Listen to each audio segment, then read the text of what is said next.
suburbs. Almost as much written about as Madison Avenue. And just as much in need of reflection.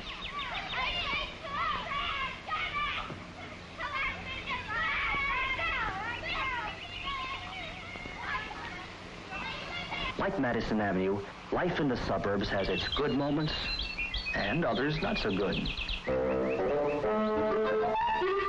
Oh, no! You dipshit. Oh! Everyone's upset! Throw the bricks! Disgruntled? Heck no. They're glad to be here. In their own walled prisons.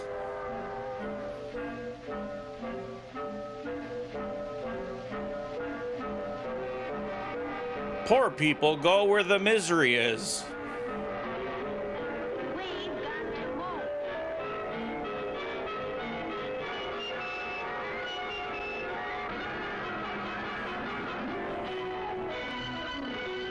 Welcome to White America! And so they join the stream of family life in the suburbs. Even the dog is white. Part of its familiar sights. Soon to absorb its familiar sounds. Of a piano. Anybody home? He shot JFK!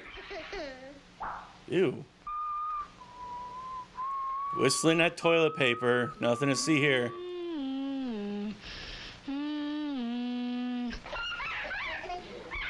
We couldn't secure footage of the naked children, but we tried!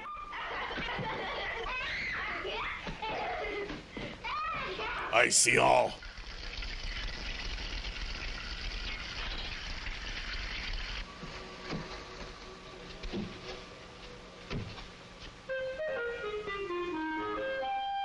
Mom, a pedophile got paid to film his fetish project. People in a certain living situation with particular interests and particular goals.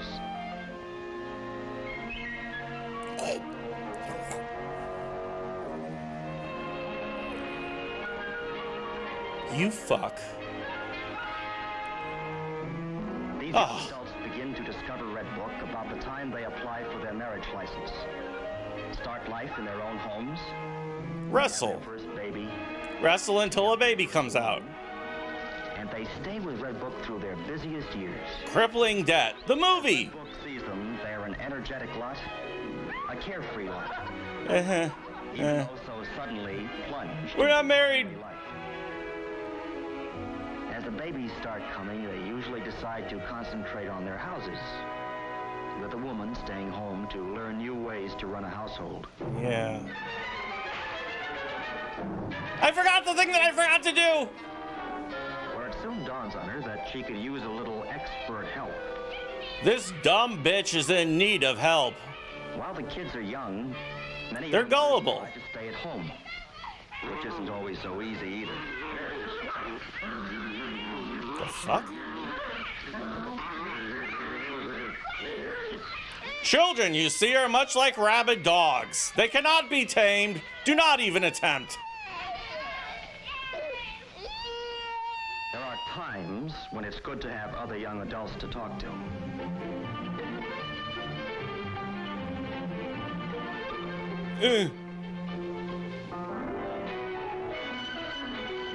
It was this big.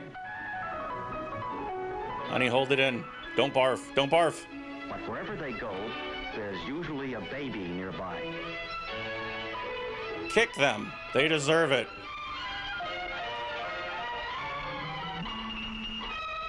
And about the time the parents think their children have them hypnotized, They strike back.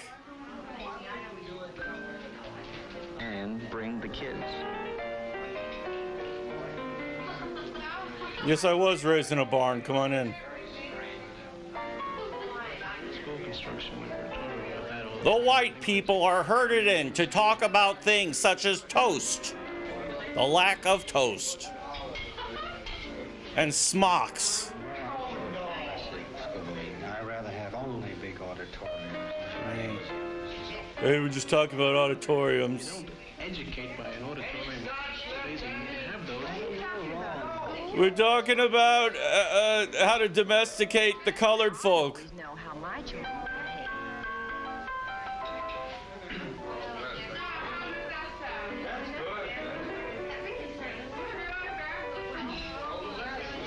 These kids are assholes.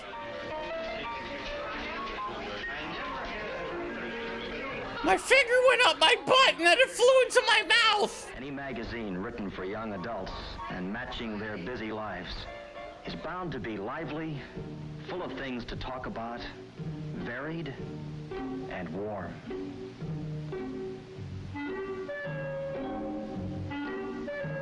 It's the Scarlet Letter of the Scarlet Letter of the Scarlet Letter. I'm better than you, because I'm a man. You little shit.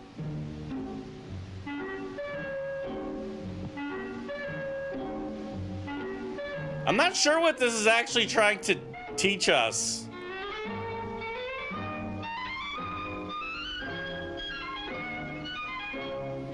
Put your cat in the washing machine. Oh, good, more naked children.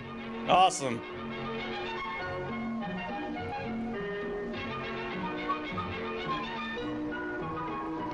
No, I'm fat.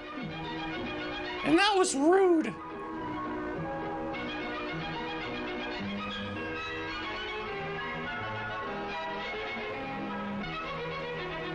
And then I went that way, and then that thing happened, and then I went over here. On their own for the first time, they're determined not to miss a single new homemaking idea. Do you like newts in your kitchen? Just making choices. And welcome solid information. Cat repair. Oh, car repair.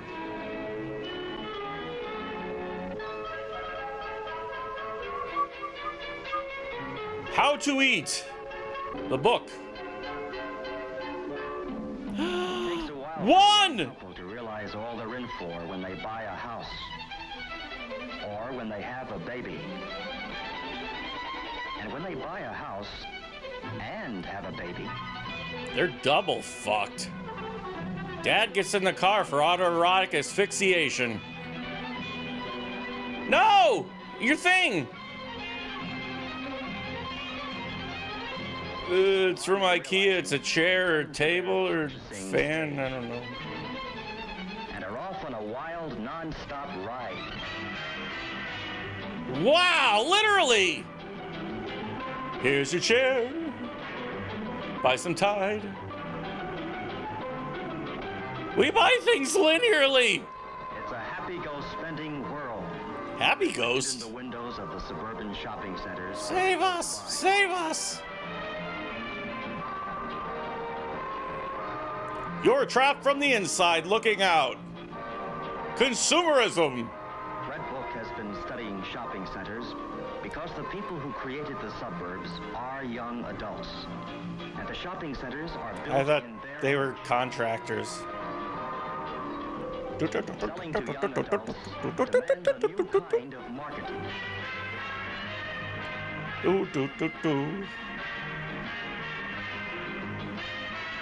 Bartfields? Young adults, the shopping centers have built fountains, commissioned statues, What the fuck? What was that? Was that a racist pickle? banks, loan offices, Racist pickles! The statue! and places to buy building materials. Coal! Shopping centers see these young adults I love building my house with coal! in need of expansion. People who buy in large quantities and Are tuck it stupid. away in their cars. It's a big market. To help people find their cars, the centers have enlisted the children.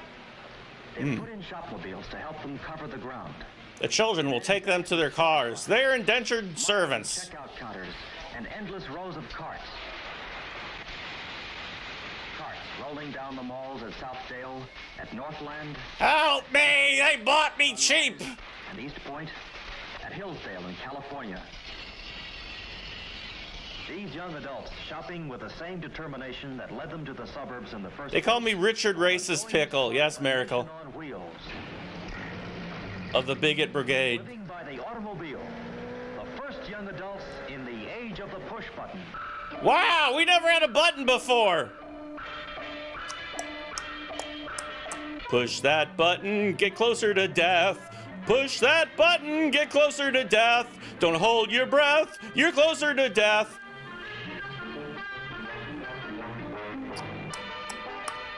Push a button for non-embarrassing hair. I'd push it. Yep. Push those buttons Like the of rest clothes. suburbia, shopping has a family flavor. Do you remember what size she was? Then we bought a tree to go with it. What do you think about grapes? Shall I take it? Oh my God. These busy families Did that kid have a hangover? young and colorful. Help me! They have a let's go see quality that brings crowds to community events and promotions. The Racist Pickle will now be awarded Best Racist Pickle of the Year.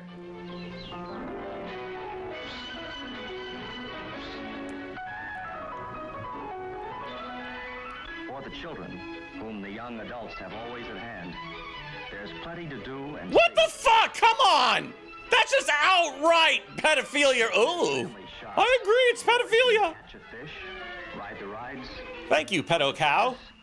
visit the center zoo, and have his hair cut. By Jeffrey Epstein. Tire him out.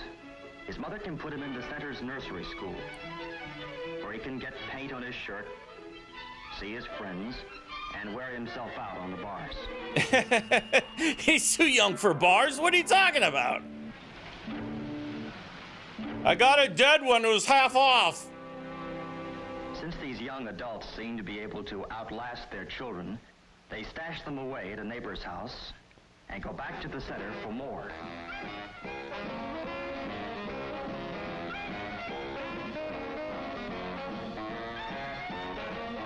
The whiteness scares away any potential negroids.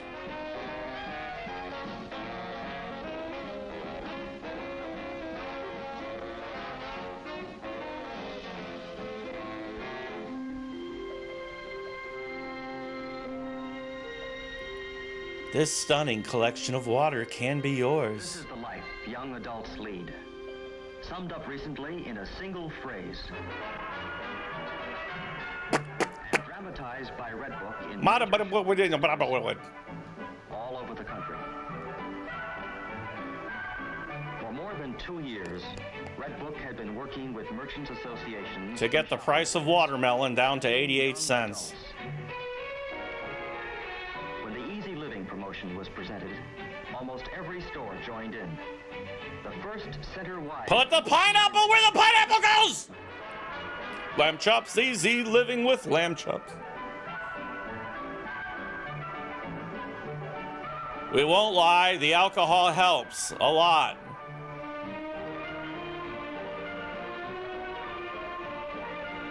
We're tiny. Before Red Book could develop a successful selling program for young adults, it had to get out and see them many different ways. Be unsuccessful. Hi.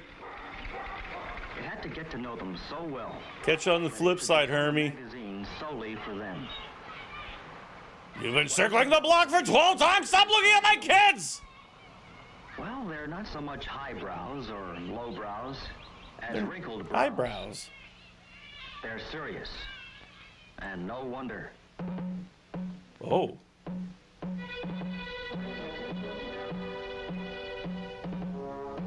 Don't.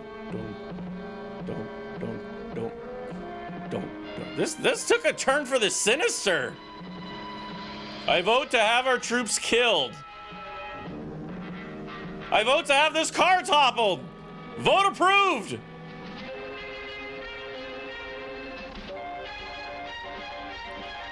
Women carrying their books to school are protected by the National Guard.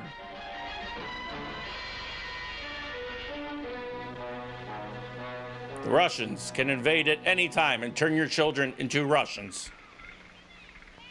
To give these serious young adults the substance they want, to build a durable relationship Don't. with each reader, Red Book edits... Honey, is this a tree or a kid?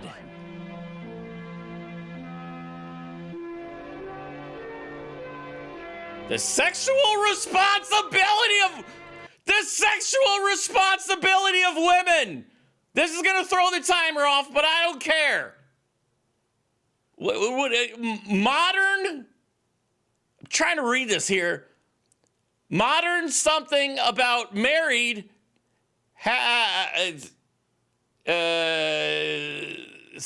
have given young couples new opportunities for happiness and new problems. Modern wives will learn how to handle them. The sexual responsibility of women. This is the sexual responsibility of women. I really want to read that book now. Not doing red or white or blue pill. I want to read what women are responsible for sexually. Just in general. Finally, someone got it nailed down. And it only took like, Jesus, when was this? Like in the 60s. We nailed it back then. Maxine Davis. Somebody look up Maxine. Oh. The modern woman is 30 years behind the times in her attitude towards sex. Okay, so they were like 1990. Okay. Legally, economically, and morally, she accepts the fact that she is an independent person. She regards marriage as a voluntary association, which is she a full partner. She and her husband take it for, oh man. The author of this article has been a medical writer for leading magazines. What do you do? I'm a medical writer for leading magazines. So what do you write about? Medical. You know, which magazines? Oh, the leading ones. For the past 25 years. In addition, she's the author of such books as Women's Medical Problems, as well as a recent one bearing the same title of this article, The Sexual Responsibility of Women, copyright 1956 by Maxine Davis. We need to hunt this down. I'm going to read that. That is on my to-do list. Everybody remember that. The timer's dead. I killed it. Butt problems. This is just the same article. How can a husband and wife live together, bring up children, make friends, and take part in it? You can't. The answer is no. That's a large question, and nobody pretends to find a complete answer. But at the University of Chicago, the researchers of family study 5 years, the 5-year fork add up to this basic fact. What's the basic fact, please? Come on, just show me. I need the basic, no! Having established a personal Fucking cock tease suburbs. Red Book then talks to them so that they recognize their own living situations in its pages. Food a snake, you can get pregnant. I know you can. Whether we could be happy in a place like that. Giant sweet potato wheels. Lousy among your children? Home. I thought Billy looked awfully worried. His little brother was dead. Oh, God. Just like him. Comes home from school. Oh! I remember How a child meets goons? Oh, God. See? The director of this is just blatantly in your face. Don't show upskirts of kids and then use the word grope. Not a good idea in general. What does God look like? White! They were out on strike for months. If that ever happened to us, I don't know what my husband would do. Help me! Just as the realities of family life are thoroughly woven into Red Book, so are the realities of community life. Many young adults come to the suburbs as ex-apartment renters. So, what about the roads, the schools? The tubes. Please explain what a bond issue is? Yeah,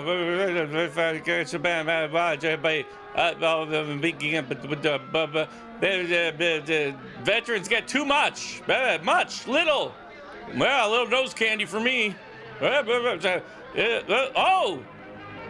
Your child! Honey, I got these shoes on sale! They smell like shit! You eat! How's that for some poultry? Not good! good. Not good.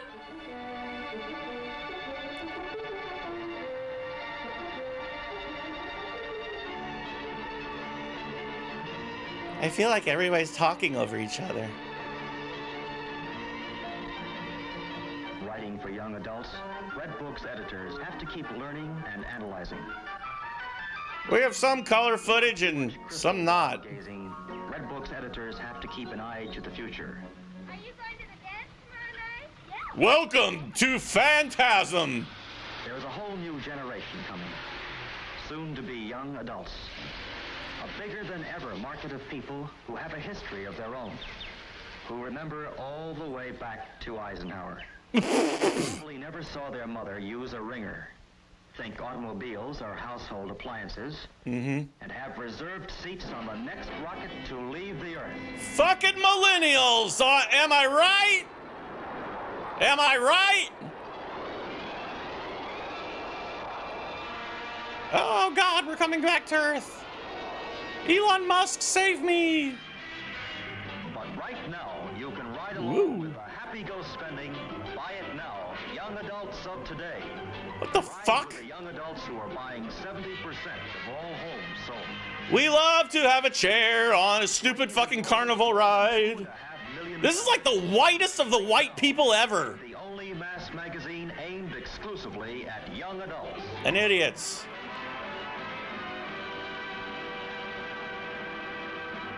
Congratulations if you bought this, you're stupid. Mom, I've got it.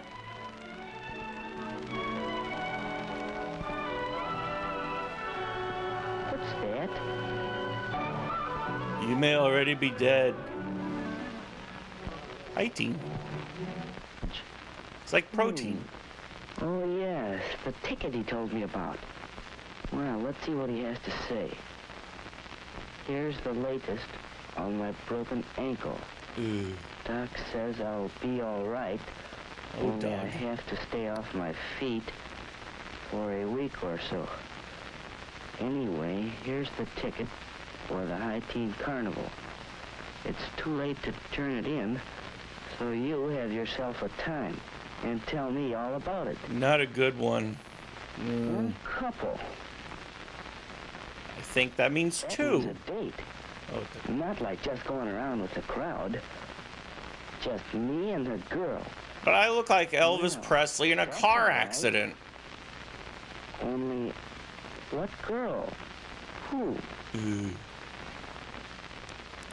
How do you choose a date? Whose If they company have a would you pulse. enjoy? Well, one thing you can consider otherwise. is looks. Yeah. Woody thought of Janice and how good-looking she was. She's He 20 years really older had than to him. To date somebody like her. No, it won't work. No, look, no. Yes, he'd enjoy that. Except, well, it's too bad Janice always acts so superior and bored. I want to jam the Make 'em darts feel into your awkward and throat and watch you inferior. bleed, pig.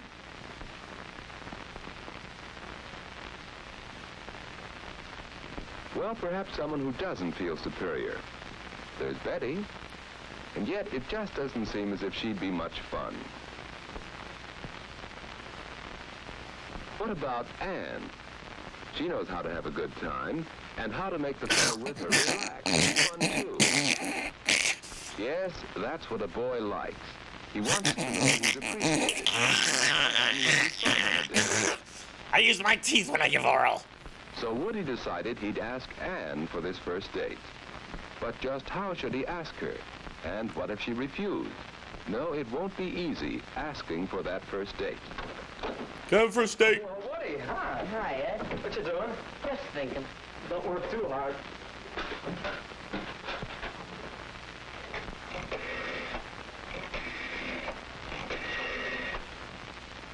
Hello, Jesus. This private?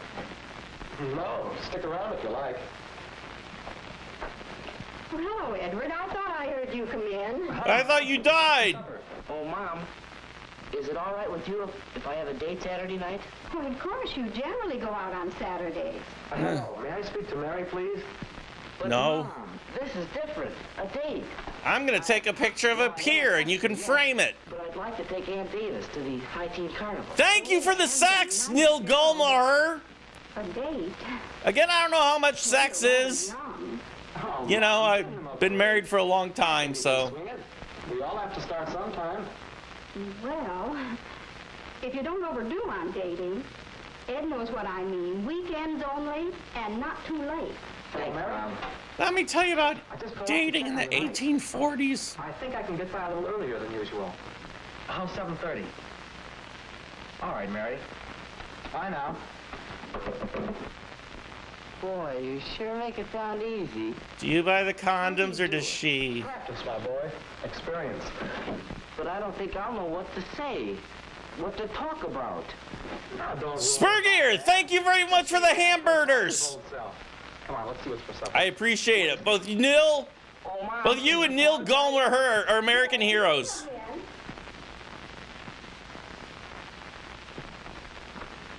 If only the phone had redial, he'd redate. 912.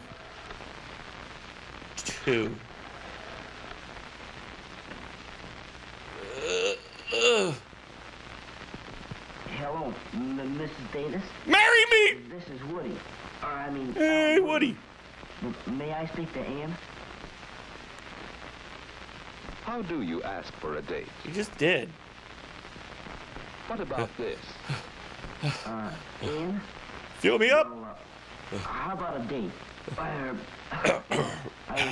Really? No thanks, Woody. Fag. Well, suppose he did it this way. Ann? Totally straight here. Oh, yeah? And they chance of giving him the brush off for me? Butt shot. Well, of all the nerve. Bom, bom. Is there another way? Nope. Ann? This is Woody. Hey, Woody. I have a ticket for the High Teen Carnival Saturday, and... Well, would you like to go? Why, yes, Woody. With I'll who? talk to my folks about it, but I think I can go. I got put in the corner for 17 years. Well, shall I pick you up about 8 o'clock? That's fine, Woody. 8 o'clock Saturday. I think it'll be all right, but I'll let you know for sure. Bye. A date with Woody. Saturday. Bad ideas galore. Should I look like a mother or a grandmother? Wow, she's really hyped about going out with that pudgy little fuck. I love the realistic outdoors. Clearly this is not a set. Hi, Judy. What are you doing? Why aren't you being Krista, little sister? I'm getting ready for my date tonight with Woody. Oh, he's nice. A date, huh? What'll you do? Go to some fancy place for dinner? No, silly. We're going to the High Teen Carnival. That's why I'm getting so dressed up for a fucking carnival. We'd have fun at the carnival, you and I, wouldn't we? Oh, yes. But we're not lesbians. We're going to have fun in just that way. I think the important thing about a date is to have a good time. And look like a You don't gypsy. need to spend a lot of money to do that. You just enjoy whatever you do. Whether it's movies, Heavy parties, petting. or anything. And you leave your boyfriend enough money so he'll ask you again. My, you'll be out late. Why not particularly late? Mom and Dad and I... Who haven't talks been like that? Come in. Look, will you be honey and get my stockings from the Well, basement? thank you very much, Whiskey Richard. I appreciate it. Thank you, though. Low Velociraptor dollars. There's a spot on my coat. Goodness, you know we have some. Oh. Here, let me. Oh. That's it, son. Look your best. Your first date is mighty important to you. Soon I'm going to adopt Webster and have my own sitcom. Tonic. Dad, were you excited the night of your first date? I sure was. So was I. I took my date seriously. A date was a major event. Why, the night of my first date... Oh, I'm so bored. Shut up. An hour late. And he didn't even bother to call me. Well, when he finally came, I had to run upstairs and do my face and my hair all over again. We didn't have phones. Give me a break, woman. Fella had a lot to learn about girls. Your mother lost all interest in him after she met me. Burr. And the moral of that story is that I should be on Don't time date. tonight, right? You bet. And the same goes for Ann. Any girl who can't be ready on time. for a date. I see an idiot in a pan. Well, what are you doing? Oh, go find a mirror so you can see yourself. Our son looks in a pan at himself. What a shit. Hi, Woody. Oh, hi. Yeah, Woody. Yeah. Flowers.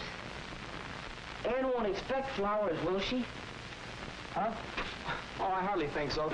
Can I give her a 220-volt electric shock to the face? If you want to take flowers anyway, I guess there's no law against it. But I don't have to, unless it's a ritzy affair. General idea. Flowers for a prom or a very special party.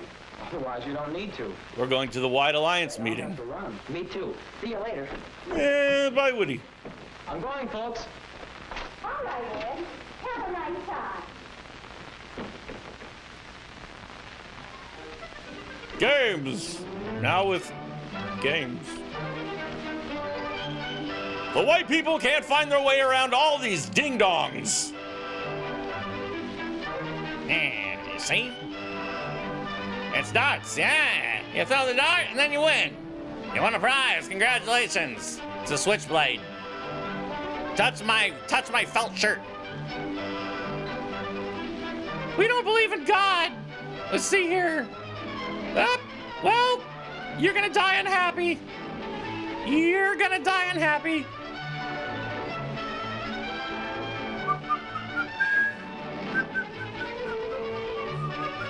Ba, ba, ba, ba.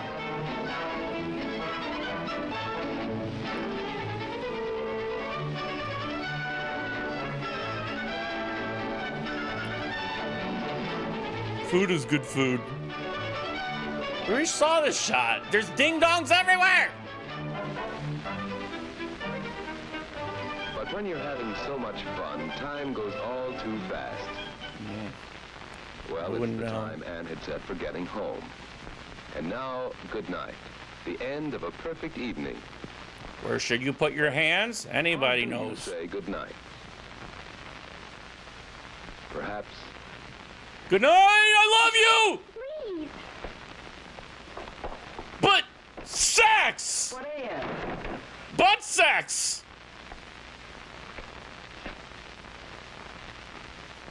Well, another date fucked over. Or it could go this way. Can we have sex with you? I mean, can I with me with you? See you in hell, chick. Just like that. Leave her wanting more. A captive audience. So let's try saying good night again. One more way. Well, it's getting late. In Spanish. I'd ask you in for a bite to eat if it weren't so late. Let's plan to get home in time for a sandwich or something next time. Hey, that sounds good. I'll call you next week. Really? I'm easily excitable. So much. I had loads of fun. So did I. Good night, Woody. My favorite part was this part. Woody.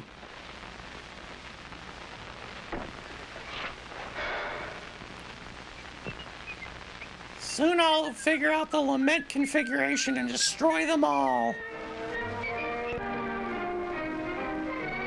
He did it!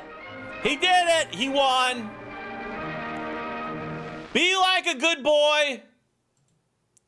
Be like a very, very good boy and make sure to not sex your date. Don't lunge. That's the big thing. Not lunging is what we're talking about. Because if you lunge, you plunge. Again, it rhymes, so it must be true. If you lunge, you plunge. And I don't mean like plunge into a cavernous vagina.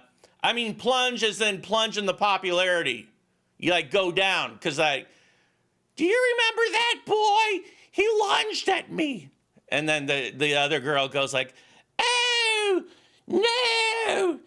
He's dropping in popularity at the polls, governor. and then you see his name, and you see a little arrow going, because he plunged. And it's like a slide whistle, but I couldn't do the slide whistle sound.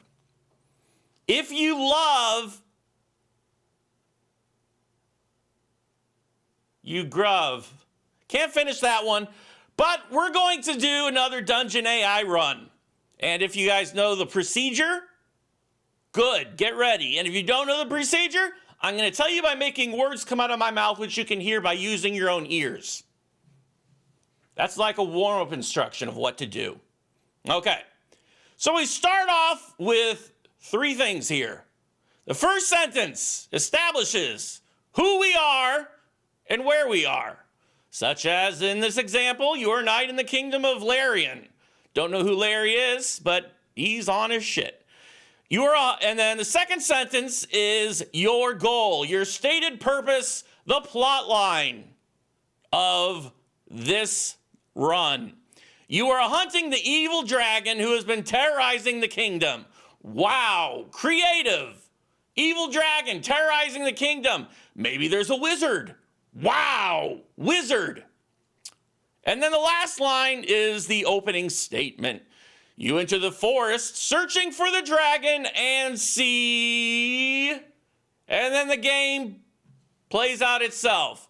The last game we played, I believe we won the presidential election with a heroin needle, and we were Coney. I don't know how we got to that point. It's kind of, there's lots of twists and turns here when you're playing through that. I'm going to put on the some background music that I'll get copyright flagged for. But you know what? The good thing about not making money from your streams is that you don't have to worry about not making money. Like right now, I am totally not worried about monetization. Although I appreciate everybody donating. That's where I get the money from. And then I can say, fuck the advertisers. I'll put copyrighted music on here. I'll put pictures of dicks. I'll put pictures of dicks with copyrighted music on here. I'll do it all. Because I give no fuck in this case. So I'm going to go to my... This is my standstill, or my standstill. This is my go-to. Is this old techno album from 1991. It's called Techno Tracks Volume 1. I really suggest getting it. It's great. Okay, so let's start putting together things here. No, I'll still be able to wear headphones with my hair. Okay, you are Chocolate Chip Charlie. Starting with that, that's a very good start. Also, where are we? Yeah, my hair looks like George from Gaming Guys. Okay, we are Chocolate Chip Charlie in a crock pot of chili. In a crock pot of chili. I'm actually, if you turn down the music to like a really low level, then you don't get in trouble for it. I think that's the secret. Okay, what's the kingdom called? You're a horse with a tux. You're a 4th generation Ron Paul blimp pilot. We'll use the second sentence of this. You're a sucker. You're flying over the Great Plains, currently in a nationwide search for the reincarnation of, wow, that's a lot of words, but I'll put them in here. And the last sentence is, we need the last one. Such as, you leave the toilet and see, you go to sell your car, but something like that, ending with something the computer can finish. Okay, yeah, you go to fuck horses. You go to fuck horses when You're a chocolate chip Charlie in a crock pot of chili. You're flying over the Great Plains currently in a nationwide search for the reincarnation of Ron Paul to lead America to true liberty once again. You go to fuck horses when you see a man walking down the road, and you decide that this is a perfect opportunity to run him through with your car. I'm so sick of these rednecks running around taking our freedom away. You shout as loud as possible while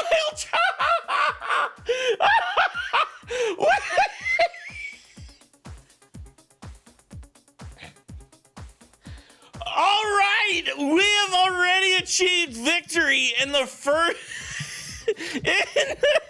in the first wow, okay, I don't even know what they're called.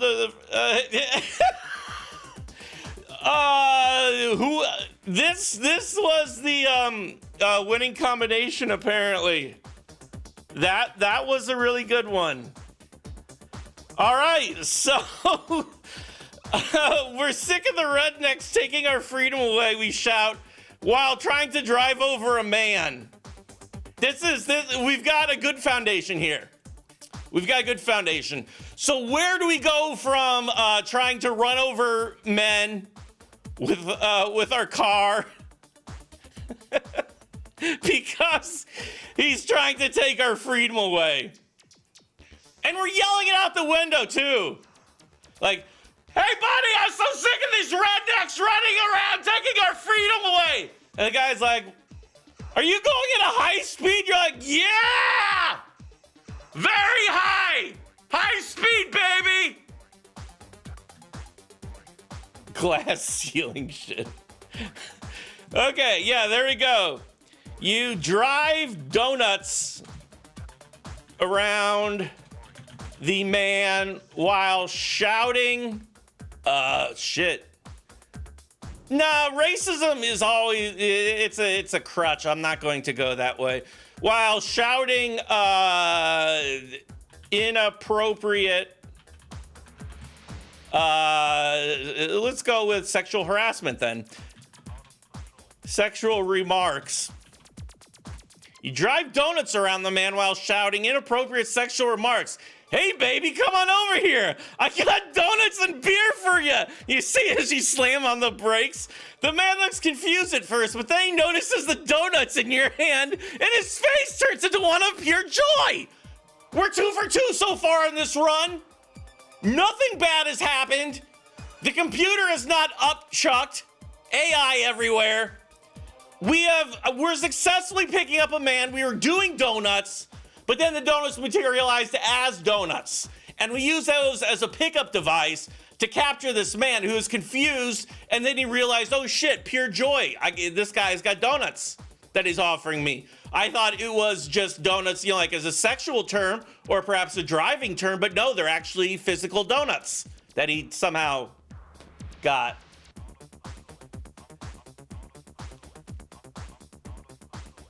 We gotta send this guy to the moon.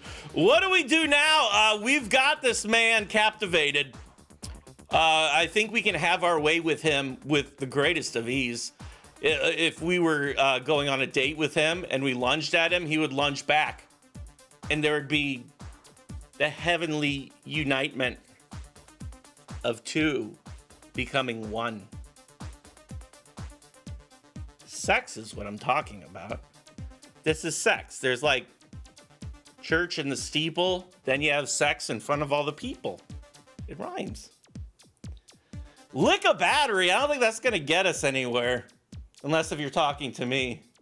Request, yeah. Gently request to see the man's feet.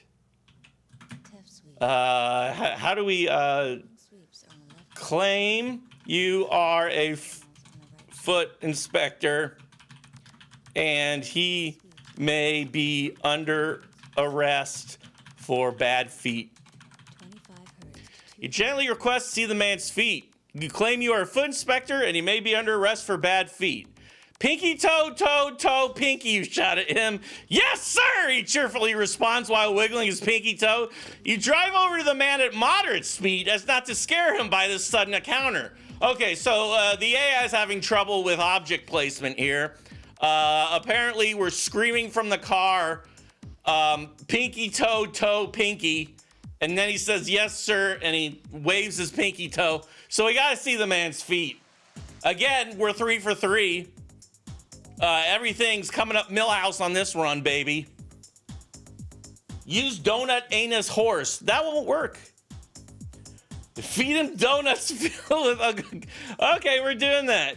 You place hundreds of glass shards inside the donut. Well, this might not be fair because he might think they're glass shard flavored donuts. So I don't know if this will work.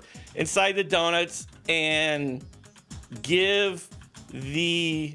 and feed them. We're gonna just go, we're gonna take things into our own hands. We're just gonna feed them to him.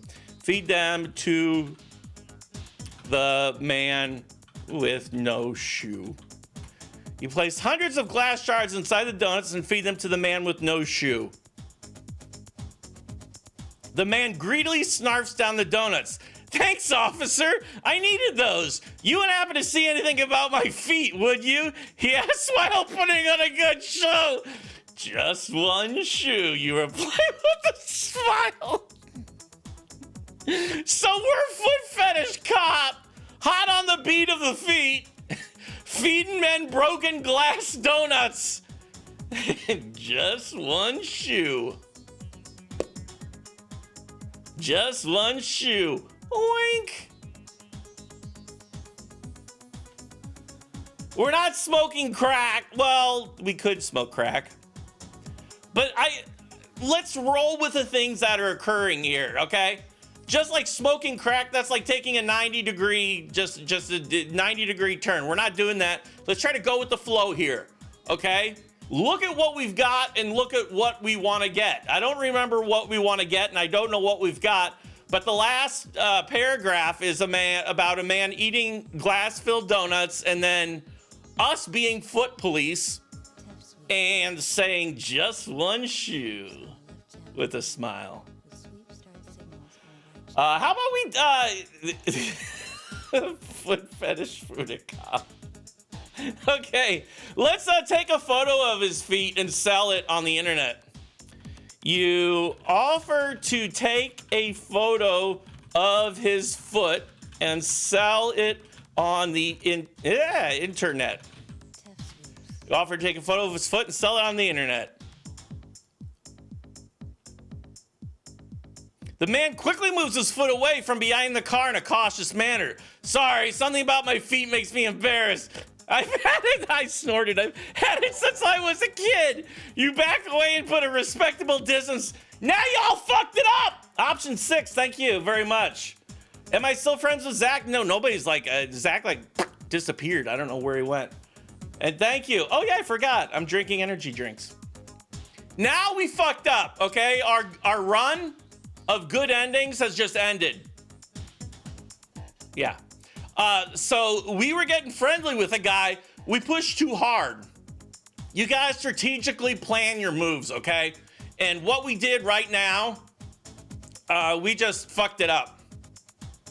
So that bond of trust that we had between the man by giving him the glass-filled, broken glass-filled donuts and shouting about Ron Paul, that's all gone. That's you can't recover that. That's gone. So we need to reassess ourselves.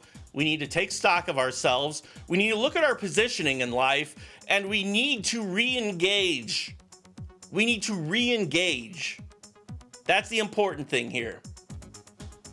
So I'm saying, I'll still go by what you guys suggest, but I'm saying that we should proceed with caution, because we've got a man here with one shoe who responds to pinky toe, toe, toe, pinky toe, toe, toe, pinky, and then he's, yes, sir. And he took off his shoe and wiggled his pinky toe. We've got a man who's ready and willing, but we fucked it up. So we got to make amends here. We gotta get back what we lost.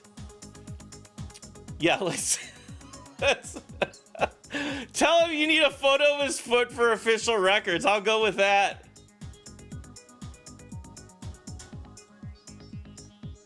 I'm just copy and pasting that.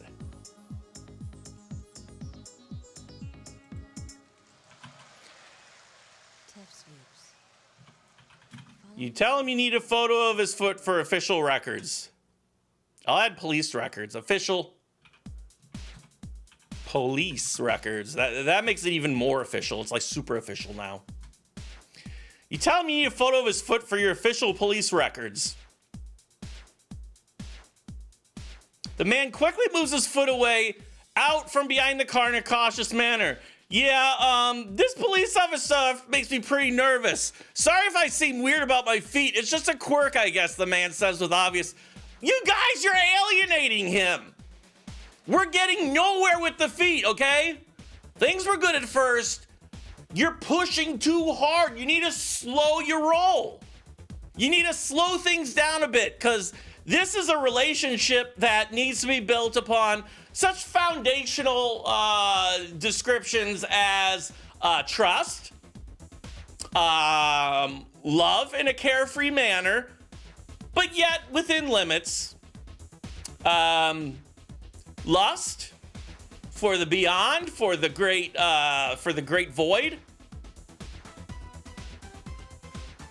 The fourth thing is dough. I don't remember the fourth thing. So let's slow things down a bit.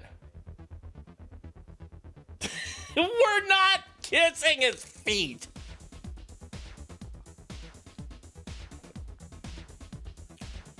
Spy camera, ask him to remove his yarn wig. Okay. You ask the man. Oh, okay, hold on. We'll hold him at gunpoint. You pull out your gun and demand the man remove his yarn wig. You pull out your gun and demand the man remove his yarn wig. Demand the man. The man abides your violent and excessive demands while fumbling with the tight spaces of his foot. Hurry up! What's the holdup over there? You shout in a disrespectful manner. The man is noticeably upset by the amount of reasonable force from the... Holy shit, the AI just owned us as a cop. Wow. Police officers do not play Dungeon AI because they will not respect you, especially when you're using excessive force. It will diss you like a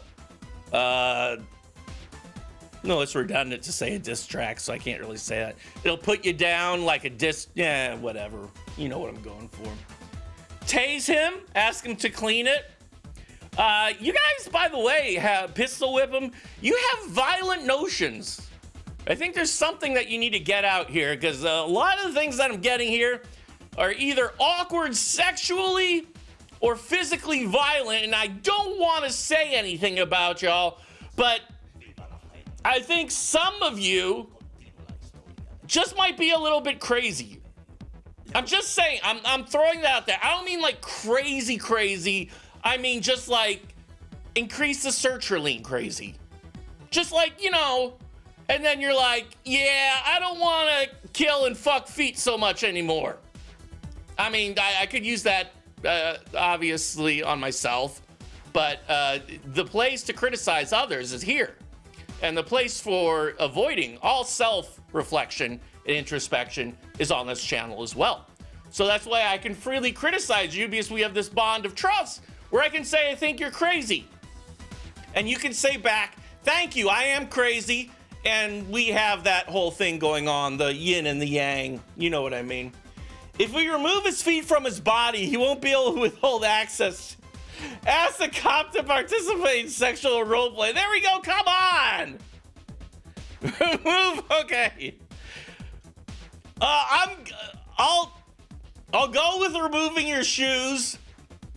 And I know before I said that, you know, we want to kind of travel in a straight line here, but I think that in the grand scheme of things, let's go back here. We're Chocolate Chip Charlie. We're in a crock pot of chili. We were flying over the Great Plains. Apparently we're not. We're looking for Ron Paul, okay? So we're looking for the reincarnation of Ron Paul, but somehow we got hung up on demanding a man show us his feet. And we're kind of stuck at that point. The story can't really progress to us finding the reincarnation of Ron Paul as Chocolate Chip Charlie from the stuff. So I'm suggesting that maybe we like kind of alter our course slightly, move away from the foot thing, go to the Ron Paul thing. I don't even, Ron Paul just didn't, Ron Paul figured into this like with one sentence. Then we got donuts and beer. Yeah, we're Quentin Tarantino. We're homosexual Quentin Tarantino. This game is AI Dungeon.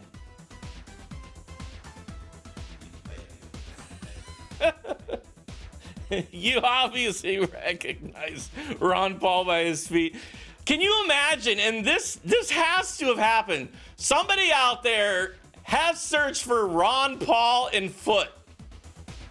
You know, it's the internet law of averages. Somebody has to have searched for it. Not me today, but you know that somebody has searched for Ron Paul plus feet. And I'm not even gonna, I've got some measure of curiosity making me want to open up another tab and search for Ron Paul feet. But there's an even greater portion of me that does not want to.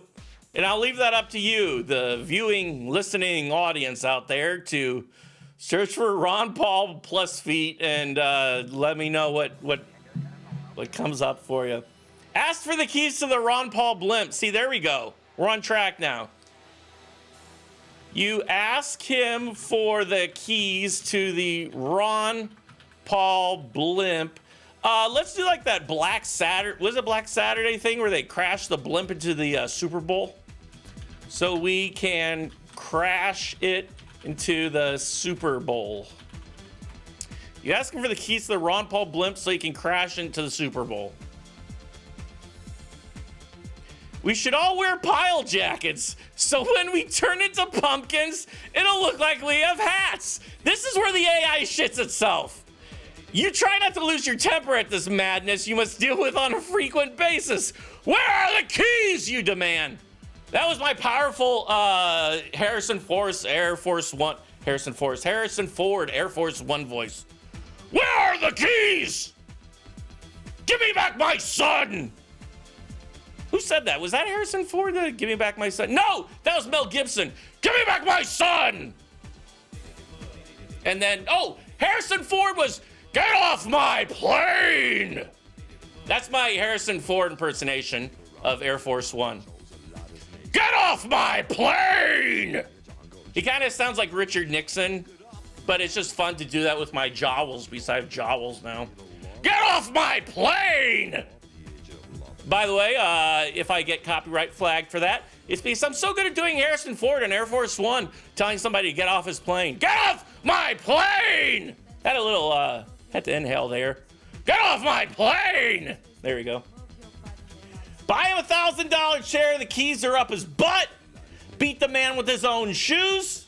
Okay. We'll go with violence. I give up.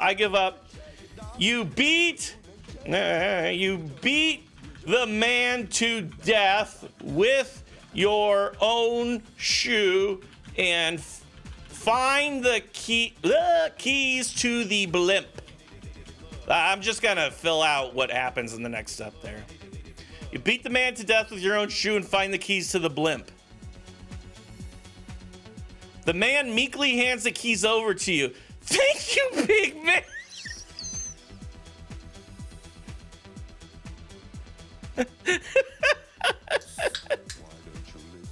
How does he know me?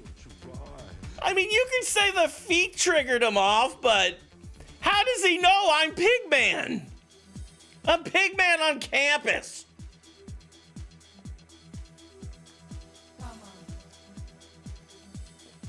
So, Man 0, Pigman 1.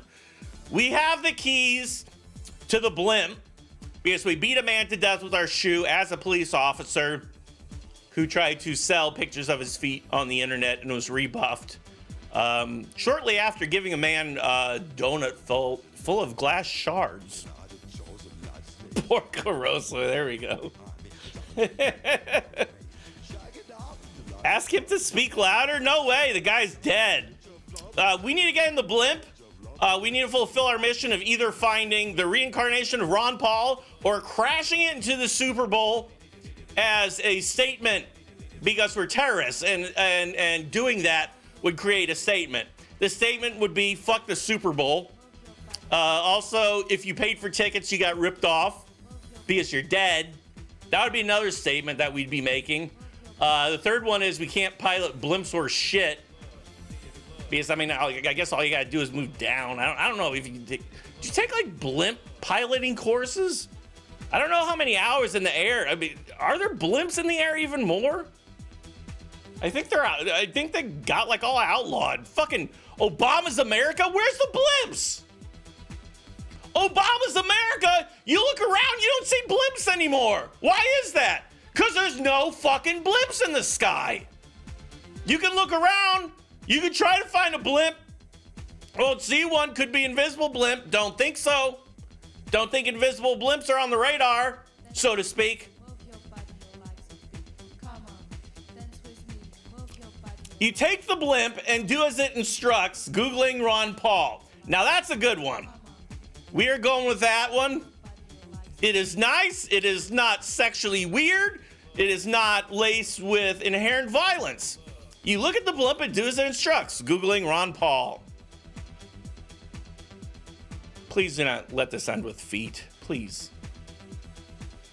The blimp starts twirling in the air, swirling faster and faster. Oh, I'm just gonna press enter here. This is getting exciting and fun. Footloose and fancy feet. Bart, something is wrong with the blimp, Grover yells from the tower. Okay, so we got new characters here. Bart and Grover. I see that. What's it doing? You shout upwards. As you come near to the blimp, it's hard to fight the gale force winds and maintain your... All right, well, AI kind of shitting itself. We got Bart and Grover.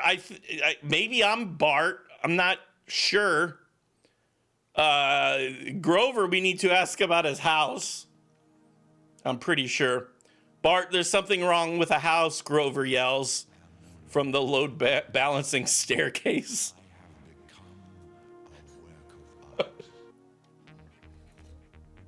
Sorry, sometimes I always laugh when I think of Grover House. Bart and Grover are two characters that the AI just like came up. Also, we're not in the blimp anymore. We're near the blimp as it's doing donuts, so to speak. Bart Plop Ron Paul Pork. Okay, there we go. I'm putting this in. If the AI is gonna shit itself, I'm gonna shit the fucking AI. Take this. You Bart Plop Ron Paul Pork. Pizza and breadsticks, what a bizarre combination. You decide this is so crazy, it just might work. The pizza and breadsticks fly forward and right into your own face. Ah, you scream while trying to escape the flying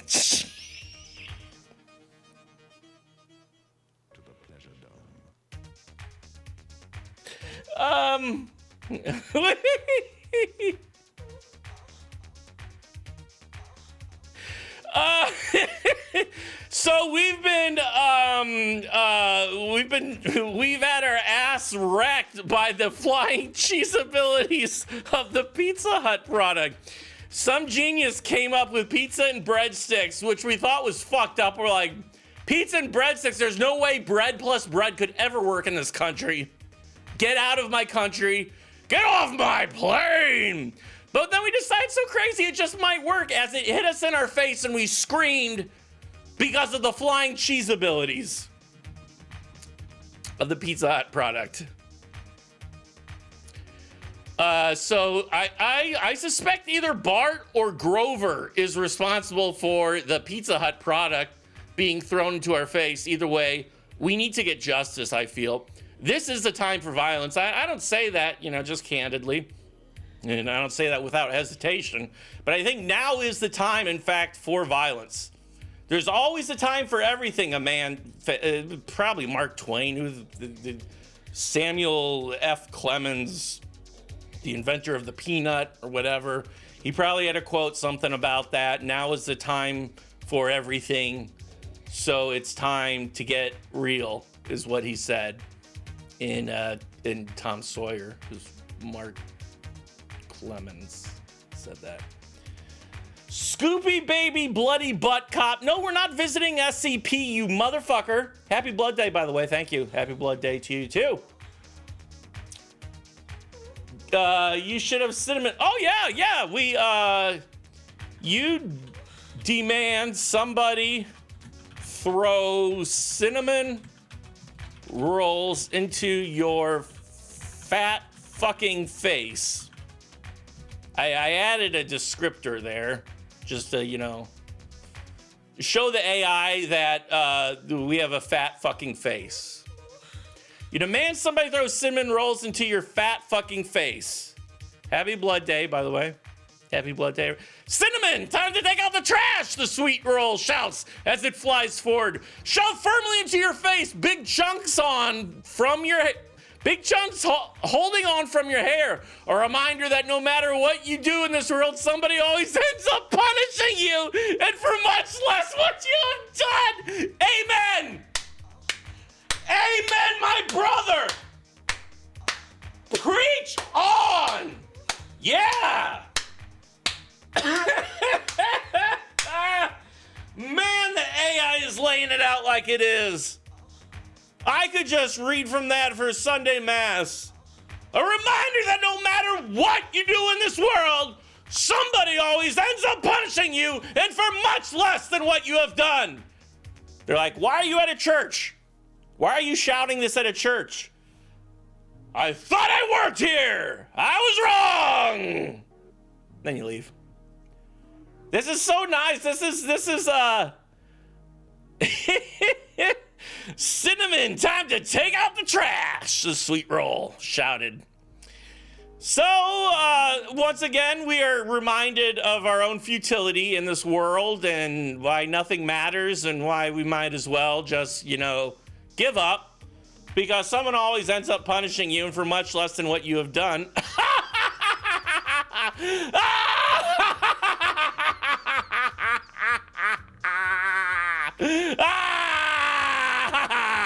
Yeah, baby. big old cinnamon chunk. We got chunks in our hair. We should remove the chunks from our hair. You remove the cinnamon chunks from your hair while asking why Sweet Roll perpetrated such a crime upon our fat fucking face. You remove the cinnamon chunks from your hair while asking why Sweet Roll perpetrated such a crime upon your fat fucking face. Maybe you should talk with O, the cinnamon monster says, attempting to oddly defend itself. Maybe you should mind your own business, you snarl as your anger swells. You laugh at this blimp's attempt to scare you. Back on track. The AI actually helped us go back to what we were dealing with, because we got sidetracked with the talking cinnamon roll, and it was just like, hey, what about the Ron Paul blimp? We forgot about the Ron Paul blimp. Now we're back to the Ron Paul blimp. We need to crash the Ron Paul blimp into the Super Bowl to remind people not to go to the Super Bowl because of the Ron Paul blimp. That's what we need to do. And if causing acts of terror is terrorism, then I guess I'm a terrorist. I am a terrorist. And we're going to have a little talk with O here. We're going to crash the blimp into the fucking Super Bowl. We should probably do it after because I kind of want to see if the Chiefs are in there. Thank you, the Physicality channel. I'm growing into evil Biff Tannen. Yes, I am. Oh, yeah, the O is Obama. You're right. The cinnamon monster is in league with Obama. That's how they stole the election from Donald Trump. You counted votes. You don't count votes. You count the votes that you didn't count. It's like binary, okay? And this is the whole thing about the election that some people don't understand is the election's like binary, where you can have a 1, which is counting the vote, and a 0, which is not counting the vote, and the 3, which is counting the uncounted votes. And so with binary, you have to pick 2 of them. And they chose not to count the votes that we're supposed to count. And that's where everything went haywire, fucked up, AWOL, loosey-goose, touch a lamp for lucky shades. That's how it all happened, baby. And now Trump is saying, you know what? Numbers lie. And they do, I'll tell you that. Numbers lie, because 3 could be 4. As easily as a Spanish mop at night, 3 could be the number 4. And you know how? Because everything means something. And something could mean everything. Therefore, 3 could be 4. I know I'm talking theoretical physics here, particle, quantum physics, things like that. Some of you probably don't understand me because I'm using complex words like numbers and the word R, like A-R-E, not the letter R. Although I could use the letter R, Archayanka. But then that makes me think of R. Kelly, so I'm not going to go there. So what I'm trying to say here is that if the number 3 could be 4, then losing could be winning. Because number 2 is always the first, second place. And you can't have first without the number 2, because it's the first, second place. Donald Trump won first, second place. That means that he's number 1, because it has the word first in it. That's why Joe Biden, Kamala Harris, I don't even know what her name is, they should just like shuffle on off. Joe Biden, put on your cool aviator sunglasses, shuffle off into the sunset, go fall into a hole and say, whoops, my boner, and then the laugh track cues.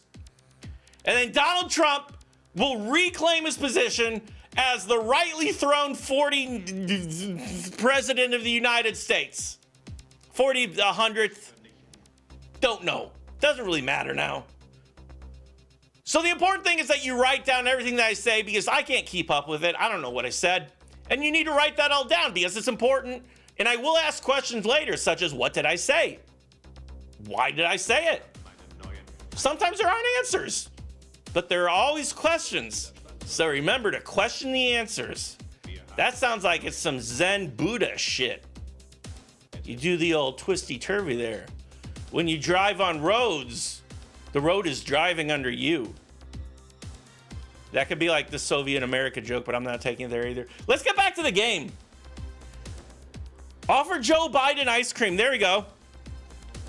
The blimp is trying to scare us. Okay? Right now we're entrenched with a possible conspiracy with Obama. We have Pizza Hut products flying through the air and hitting us in the face. We have a cinnamon monster. We have, again, he's deflecting to Obama. We're telling the cinnamon monster to mind his own business, which I'm assuming is the cinnamon industry, something like that. And the blimp is trying to scare us. So we need to probably get on the offensive against this blimp, because, you know, I'm not talking with O. You know, you can blame your shit on O, but I ain't talking to O. You know, I talk to where the shit's coming from, and that's this fucking cinnamon monster. I ain't talking to O. Challenge the blimp to Mahjong. Well, there we go. Yeah, we're on a blimp with the cinnamon monster that threw pizza and breadsticks at us from Pizza Hut. I don't even know. Go back in your submarine, keep looking for RuPaul. No way, my friend, no way. Use the cinnamon monster to reach the blimp. See, now that's simple and basic, and hopefully the AI won't upchuck. You use the cinnamon monster to reach the blimp. Reasonable. Grabbing tightly to the flying cinnamon roll, the pair of you float gently up towards the blimp. The monstrosity gives you a worried, sympathetic look before dropping you into abyss as black as the darkest night. Ah, you scream until your death. Ah, we fucked up. Oh boy, we started off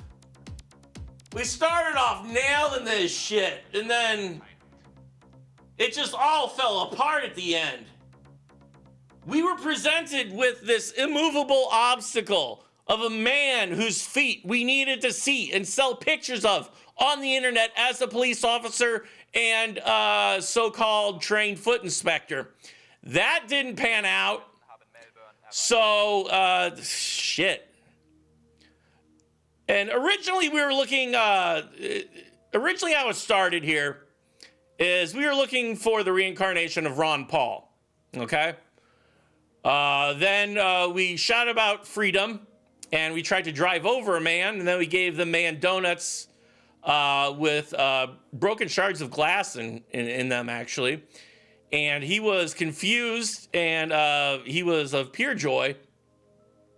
Then we drove over to the man. We approached him cautiously.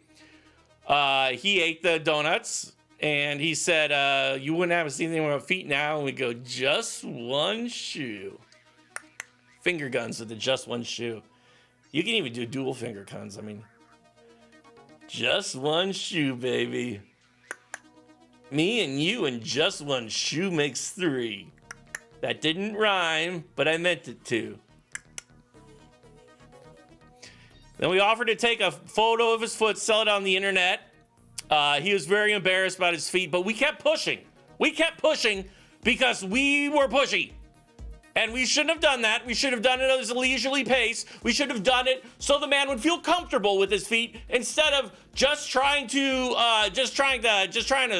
stonewall him into getting pictures of his feet. We didn't do that though. We pressed too hard. He withdrew. Just like when that kid lunged. When you lunge, you plunge. I remember that because I used my brain to think about it. When you lunge, you plunge, and we plunged big time on this one. We asked him to take off his yarn wig. He, again, was upset because we were holding out a gun at him, and he called us the pig.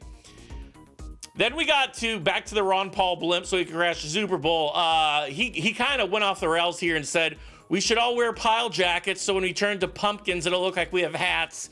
Which I guess makes sense if you're stupid or high or something. I'm sure this is a good, like, off one of the shitty seasons of Aqua Teen Hunger Force references, like season 5 or something. So we beat him to death with our shoe. We found the key to the blimp, as his dying words was, thank you, pig man. Because he knew us. He fucking knew us the whole time.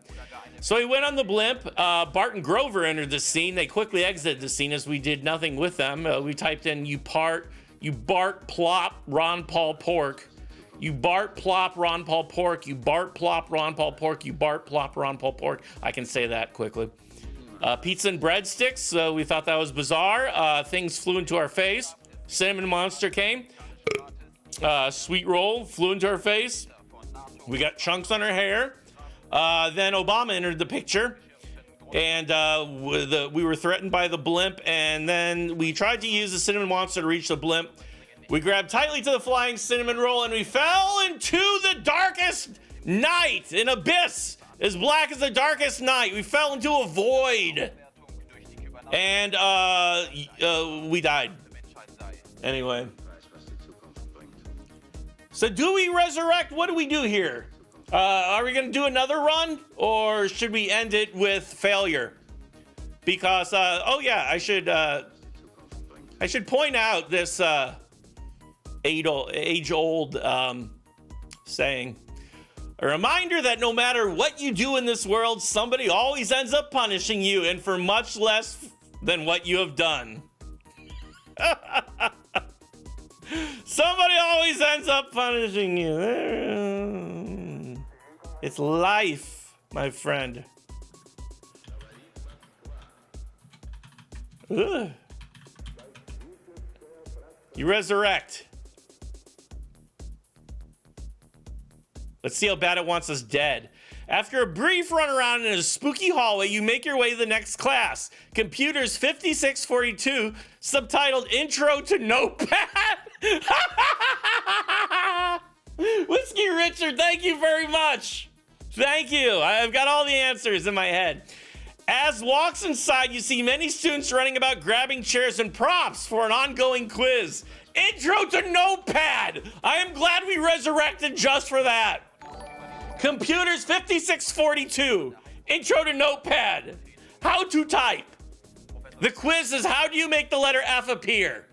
The answer is press F. Look for the 8 pages to lend out Slender Man. You search for the 8 pages necessary to lure out Slender Man. You search for the 8 pages necessary to lure out Slender Man.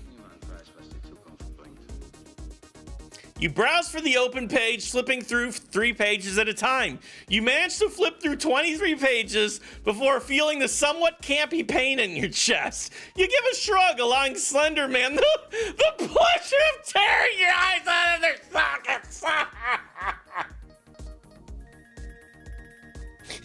Class dismissed, motherfucker. If Slender Man was Duke Nukem, he'd say something like, your eyes are your thighs. They're all a prize. See if it rhymed, then Duke Nukem does. Slender Man tore our eyes out, which is good because we don't have to look at Slender Man. So it was very nice. It was nice, but a somewhat campy pain in our chest. So we got no eyes, and Slender Man is behind us. We are in the class Intro to Notepad. And the quiz is, I'm assuming it's ongoing. I don't know if the quiz is still going on or if they took a break due to the fact that we had our eyes ripped out of their sockets by Slender Man. Ask for the return of your eyeballs. That sounds completely reasonable to me. You ask Slender Man to return your eyeballs and place them in their original positions in your empty eye sockets. There you go. You ask Slender Man to return your eyeballs and place them in the original positions in your empty eye sockets. And they responded, being the doting creature he is, Slender Man happily returns your eyeballs to the sockets. You rub them a bit as you look up to see rows and rows of glowing faces stare down at you as owl ambulance sirens scream forward in this, the life. The owl ambulance is coming because Slender Man tore out her eyes, but then he put them back in. I'm assuming they're not working because that's why owl ambulance is coming. I don't know. I'm not familiar with owl ambulance. I thought that was like one of those shoegaze bands. Hey, we're owl ambulance, and thanks for coming out tonight. This first song's about my bitch ex-girlfriend. But I ironically refer to her as owl, as Hootin' Harry. So I'd like to play this song for you, okay? Okay, hit the drums. 1, 2, 3, 4. Owl ambulance, owl ambulance. Welcome to the ambulance of eyes.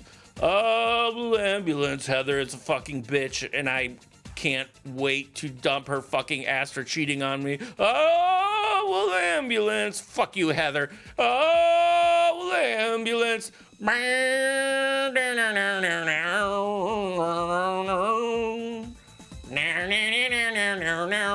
getting Peter Frampton up here now.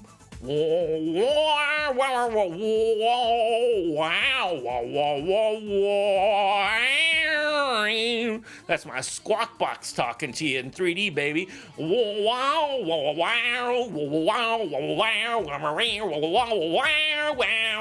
Everybody's waiting around Peter Frampton, like, when does he get done with this? They're like, 2 hours minimum.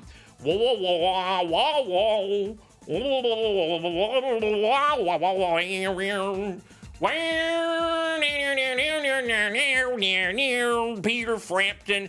Peter Frampton, squall,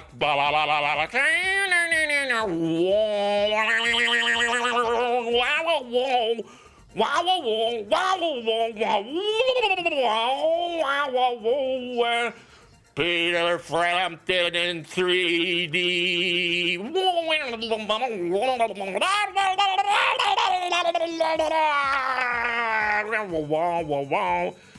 Peter Frampton has been attacked by a murloc.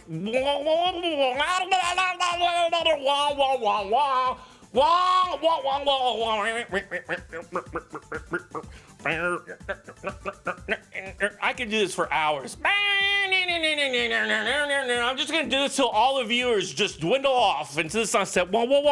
Peter Frampton.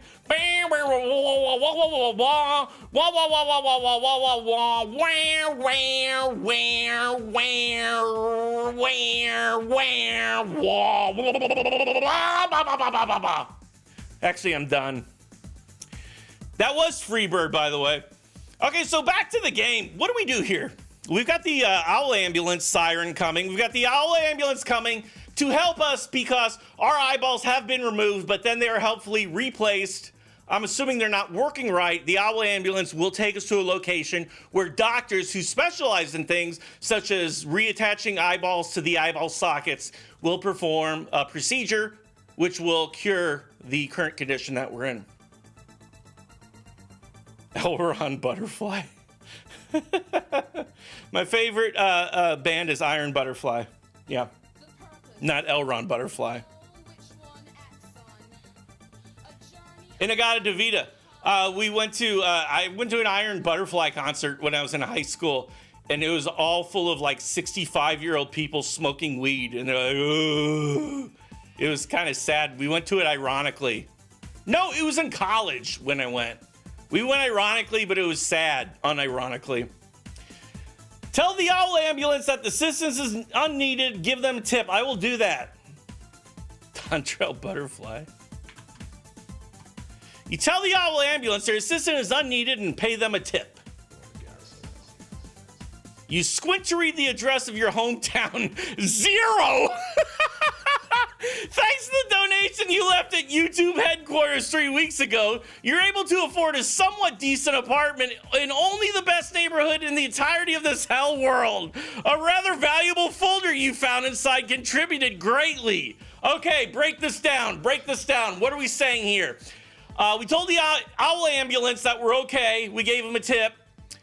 So our hometown address is 0. Which is really easy to remember because all you gotta do is think of the number 0. And that's our hometown address. Like when you're trying to pick up women or men, whatever, when you're trying to pick up creatures and they're like, well, what's your address? Or if it's the man, it's just like, well, what's your address? And you just go 0. And they're like, that's easy to remember. Or that's easy to remember.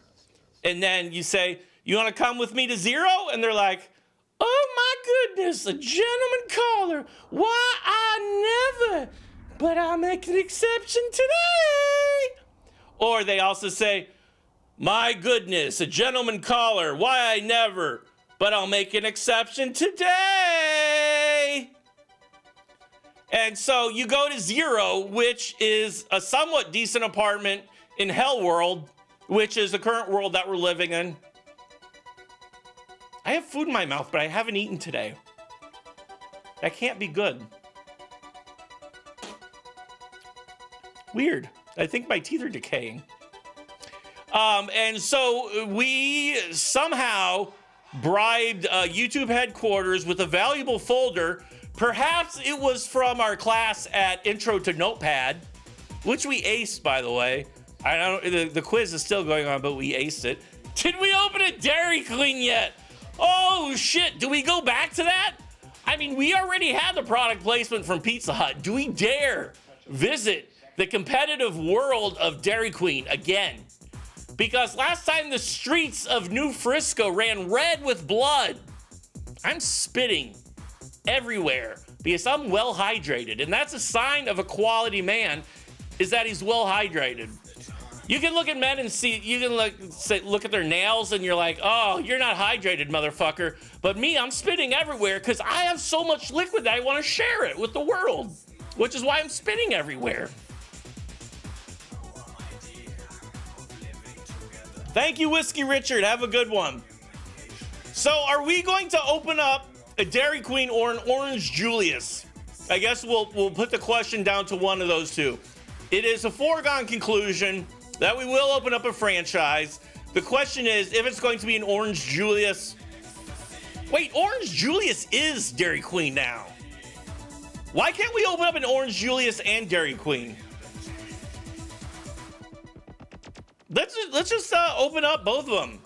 You use your considerable, why can't I spell considerable, amount of savings to open a Dairy Queen and Orange Julius franchise in Hell World. You use your considerable amount of savings to open up a Dairy Queen and Orange Julius franchise in Hell World. Finding the gateway to Hell World, only approximately 5 miles from the center of your hometown, 0. You rent a skyscraper and use the top 7 floors for your newfound business. All right, the gateway to Hell conveniently was 5 miles away from the center of our hometown, which is also YouTube headquarters. Now, I'm not trying to suggest anything here, and I'm not directly saying that YouTube is Hell World, but it is, and that is what I'm saying. So, just Google Ron Paul is what I'm saying. So we got a skyscraper. This seems a little lavish to me that we were renting up the top 7 floors for Orange Julius. Like, you can pretty much find everything you want at a Dairy Queen in one floor, I would say. Like an entire floor of a skyscraper dedicated to a Dairy Queen, I would say it might even be overkill, okay? But on the other hand, you have the Dairy Queen and Orange Julius, so you'd have to partition off half and half. I think that the people from the Orange Julius would have a rivalry with the people from the Dairy Queen, and they'd look down upon each other, and they'd be like, what, you think you're better than me? Oh, what, you think you're better than me? No, you think you're better than me? No, I think you're better than you. And they break out switchblades and then sing and, like, do this dance where they're like, we are Dairy Queen, we're here, and we're mean. And that rhymes, so obviously it did happen. Oh yeah, we need a Radio Shack. Okay, so what we can do here, since we got 7 floors dedicated in Hell World, by the way, where ice cream and Orange Julius melt frequently and fast. The Frequent and the Fast, by the way, is my favorite Paul Walker film. He's dead, by the way. I don't know if you know that, but Paul Walker died. Yeah. Paul Walker's dead. R.I.P. He protected us from the Twin Towers. Paul Walker died. An American hero. Paul Walker, R.I.P. In peace, baby. I don't know what the bunny ears mean. So we got 7 floors dedicated to Dairy Queen. Again, overkill, even with the Orange Julius. So opening up a Radio Shack on at least 6 floors is a good idea. So you decide to open a Radio Shack that takes up 6 floors to showcase the hottest consumer products and PC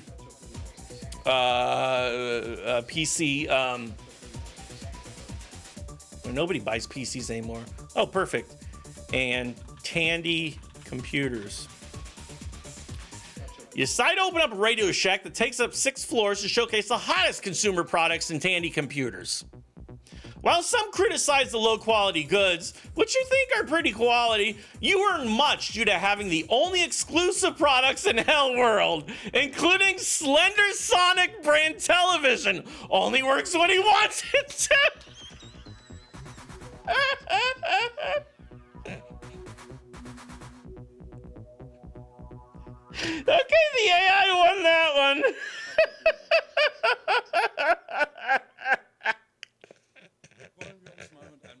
The Slender Sonic brand television.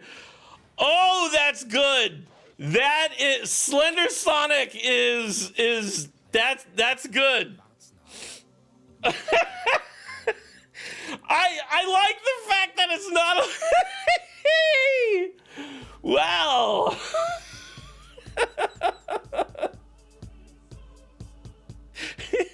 I like the fact that not only did it come up with the Slender Sonic brand television, all caps by the way, it's the SBT, but it only works when Slender Man wants it to.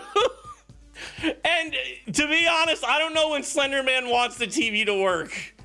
He dug out our eyes before, so he's not big on actually watching TV, but maybe the idea of having the TV on appeals to him. I don't. Parlay with Slender Man for an exclusive deal on Slender Sonic TVs. Yes, we were going with that. Somebody suggested, what was it? Silent Hill Redemption on Newgrounds. We should try. I should go to the Game Facts and get a summary of Silent Hill and try to put it into Dungeon AI. Like, we'll do Silent Hill 2, where he's, what was he? James was looking for Mary? Was that her name? Yeah, because then the slutty one was Maria, and he kills Aerith at the end, and then Ron Paul protects us from 9/11 again. But we should try doing that and try guiding it back to the horrible haunted town of Silent Hill.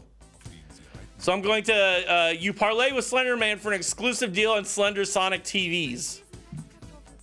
Next time we'll do the Silent Hill idea, I think. Might not work, but whatever. Earning yourself millions, the demon, barely able to contain his glee, signs an exclusive deal that results in him dictating the terms and conditions. That is an exclusive deal. While this angers you, you shrivel in fear at what he might do if you anger him. Okay, not the best parameters for a contract here. Slenderman seems to have all of the bargaining power. So the good news is that we did earn ourselves millions. The bad news is that Slenderman has dictated the terms and conditions of the contract, but we're scared to death of him because we want to keep our eyes. We need to know if the Slender Sonic TV, if it's lunging or if it's plunging. We need to know if it's lunging or if it's plunging. What goes up must come down, except things that keep rising forever. They don't come back down. They keep rising. So you lunge, but you don't plunge. Bribe him for the location of Ron Paul. Okay, we're in Hell World. Ron Paul is not here. Ron Paul is in Utopia. Ron Paul is in the exciting underwater city of Rapture. Ron Paul would not be caught in Hell World because Ron Paul does not belong in hell. Ron Paul belongs in freedom. Also, you can buy these silver minted coins with pictures of Ron Paul's face, and on the back he's saying, "Fuck yeah, gold standard," with both his fingers up, and he's riding on a hot rod. Somebody draw this, by the way. Draw a picture of Ron Paul turning around as a hot rod is speeding away, and he's saying, "Fuck yeah, gold standard, baby," with both of his fingers up. Somebody who's artistically inclined, please. Make that. And I'm not saying make it for me. I'm saying make it for me, but I'm going to say make it for the population because this is something that the general public needs to see. And I'll put it up on the YouTube channel page. Unless if it's shit, in which case I won't put it anywhere and I will have disrespect for you for just drawing shit. So this is only for good artists, not bad ones. Use your millions to promote the ideology of free markets and free pot. Well, originally, we came from a chili pot, didn't we? Yeah, we came from a crock pot. So why don't we just tie into the beginning here? You use your millions to promote the ideology of free markets and free chili. Use your millions to promote the ideology of free markets and free chili. one of the evilest figures in hell, oh, that's us. You use your considerable brain power to fool, bribe many underlings and advisors to support the ideology that competition and the free market are what makes the world go round. You do this not for economic purposes, but rather to disrupt an already chaotic system. Okay,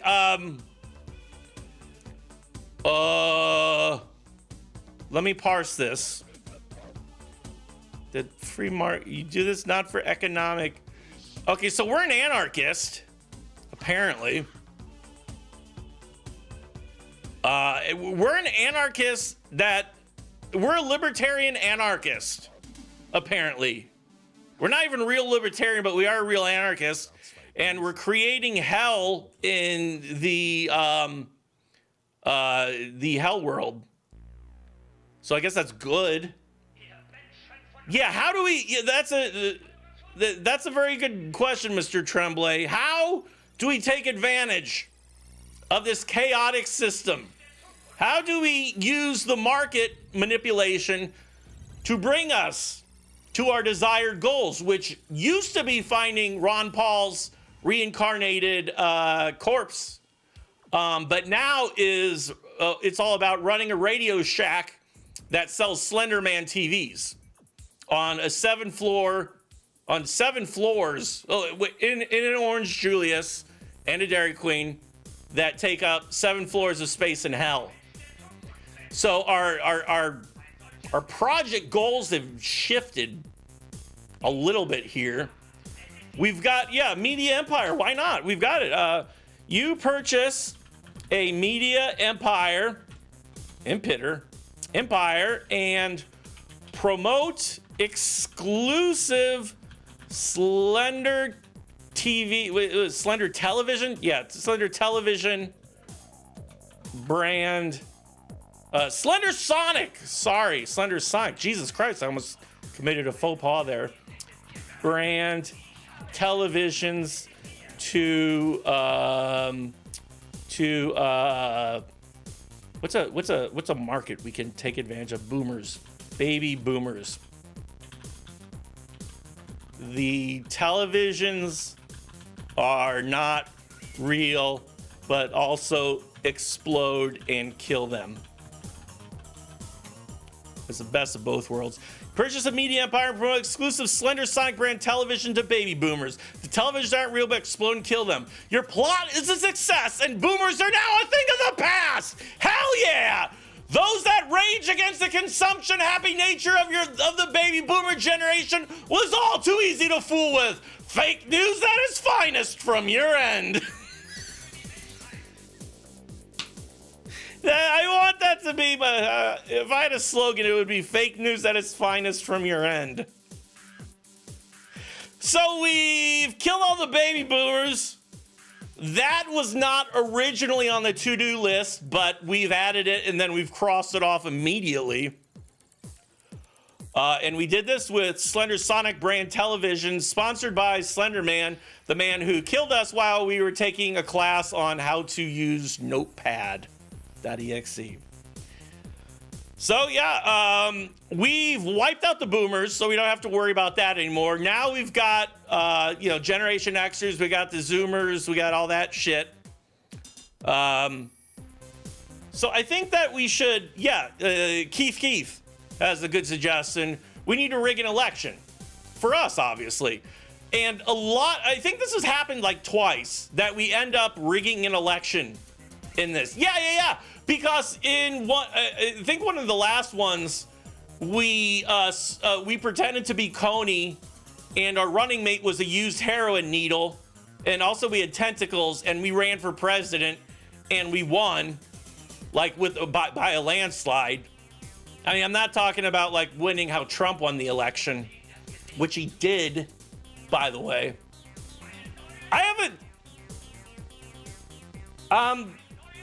I don't know if I should tell this story.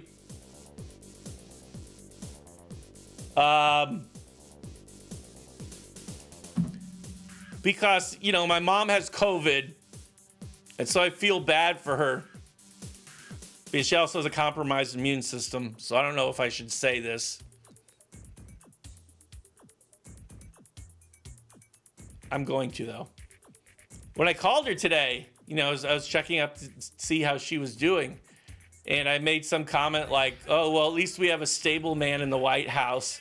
And she goes, yes, President Trump. And I said, no, I mean for the next 4 years. And she goes, that's what I mean. And I was like,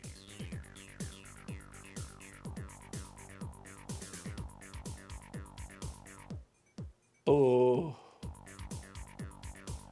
It's this weird feeling that it's like I'm trying to describe this. It's like you have this sparkly feeling in the back of your head and it goes down your spine and then your spine gets chills.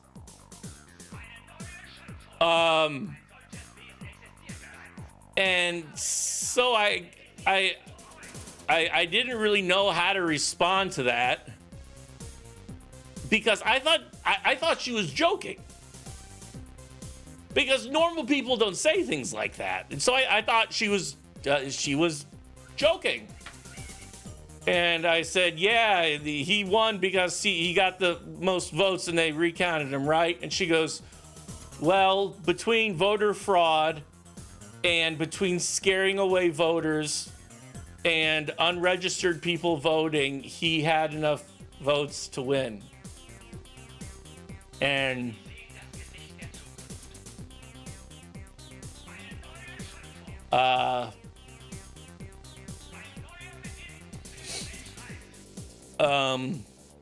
yeah, that was the conversation we had. It kind of ended there. All I can say is that you don't know how you're going to react when placed into a situation like that. It's because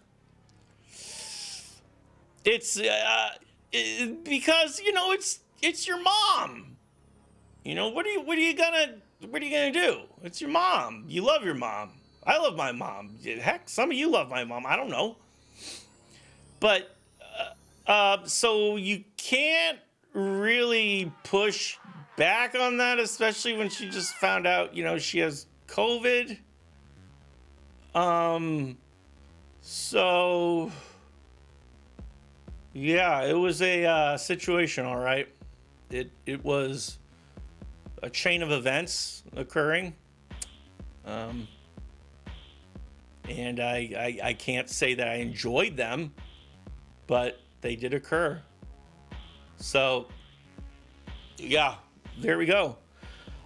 Yeah, you can't, when people get to a certain age, you have to realize that you're not going to change them,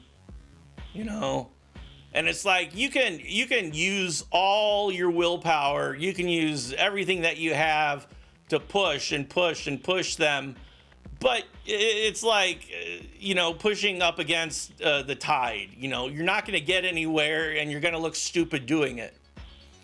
And so there's like I've accepted my parents are the way that they are. I'm pretty much the way that I am. And so they can, I'm not a very good progressive because a good progressive would say like, cut off all communication with them, disown them, disavow them, condemn them in public. But it's just like, I don't want to do those things because they take energy and it's my parents. So while I am heavily left leaning, progressive and all that shit, I'm not going to do that. Because there's like, the most ridiculous thing are like people on Facebook saying, if you know and are friends with anybody who supports Trump, let me know so I can unfriend you now. Just like, no, please don't unfriend me. I really, really want to be friends with somebody who's a raging asshole. Please let us keep this together. I promise I will never talk to any Trump supporter again. I'll live in a hovel. I will cut off all communication. When the phone rings, I'll say, is this a Trump supporter? And no matter what they say, I'll hang up. Please Please, no, no, no. Wait, this meant sex before. I don't mean that we're having sex with him. But it's just like, you know, I'm going off on obviously a political thing here, which no one really wants to hear. But it's like with the conservatives, you know you're going to get fucked up the ass because they tell you that. You know straight up what a conservative's going to do. Like Donald Trump, you knew what he was going to do. Yeah, he like made it clear. Like, and then everything that he said he was going to do, he tried to do. And everybody was outraged. Like, oh my God, how could he do that? Because he told you he was going to. Because he said that. Because he acts that way. Because he's been doing those things. That's who he is. You should not be surprised by this. But people were still surprised. Everybody was shocked and outraged every single day until the shock and outrage just wore off. He could only be Hitler so many times. Everybody got desensitized. And the desensitization, did I flub that word? I don't even know. Of that just emboldened him. That's why he fired the military dude or whatever the fuck he did. And everybody's surprised now that, oh, he won't give up the election. Oh, he's holding on to it. What did you expect? Did you expect a charming and dapper lad to arrive on the scene and say, dear Americans, I lost the election. Peace out, motherfuckers. Mic drop. No. And then everybody, you know, he built part of the wall. You got to give him credit for that. He built part of the wall because now the Mexicans have to go slightly east or slightly west to go around the wall. There's just a chunk of wall here. And like the dumb illegal immigrants, right into the wall. They're going, we must flee our war-torn civilization.